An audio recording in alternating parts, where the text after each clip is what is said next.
I've been meaning to do a video for my stage setup and my direct injection setups for a long time with my guitar. I'm the guitar player for Graybar Hotel. I'm going to go over what I got on the floor and then what I got on the amp and how it works together. First thing in the chain is a Line 6 G30. It's a great wireless unit. Got it pretty cheap. And that goes into, usually with the wireless setup, into this pedal here, which notice is slightly off kilter from the wireless unit, so I can use cables into it without it bumping into the unit. And this is a compression sustainer from Boss. This is CS3. Notice the settings. Halfway on the sustain, all the way up on the attack, halfway on the tone, about 130 or so on the volume.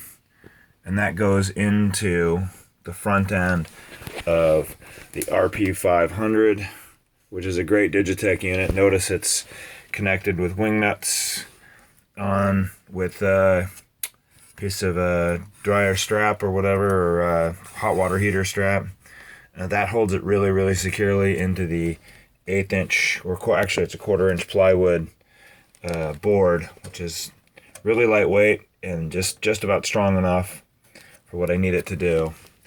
And that goes out without any amp modeling. It's just distortion and the pedals. Pedals go front end. I don't really need any of that 4-channel kind of crap because it's just complicated and weird.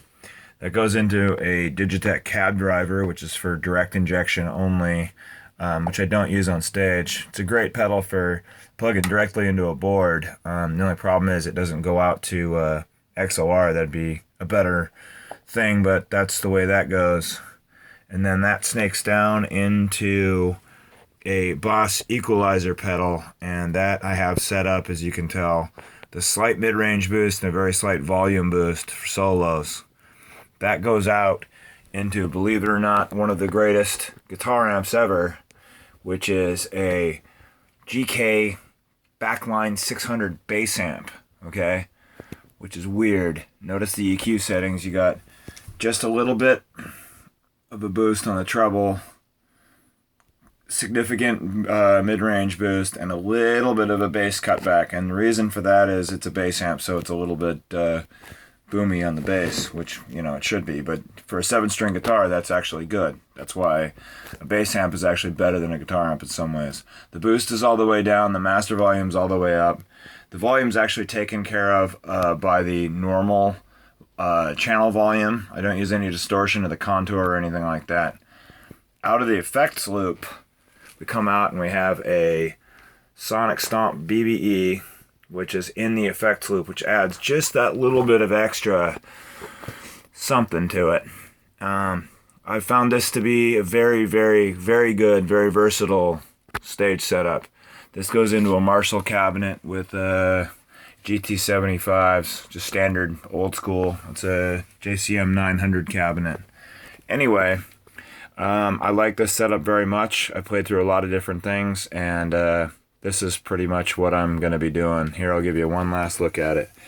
So it goes in there, goes over there, goes into that, comes out of there, goes into that, goes down into that, and then out into the amp, into the front end of the amp. That comes out, goes back in, Sonic Stomp, boom, into the cabinets. Now, I've had much better luck with making a multi-effects unit do very little, such as usually just the wah pedal and just the distortion. And then every once in a while, I'm not a big effects guy, but I run a little bit of extra delay. So I run it into this means that the amp models are bypassed. You don't need that if you have a decent amp. And you don't want an amp with a lot of character if you're running a pedal, if you really like your distortion.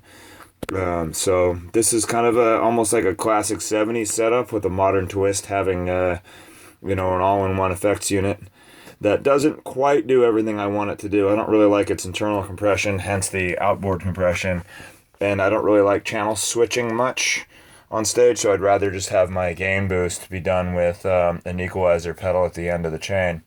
But yeah, that's basically it. So thank you for watching the video. I hope you like it, hope you learned something, and take care, and see you out there at the shows if you come see us. Thanks very much.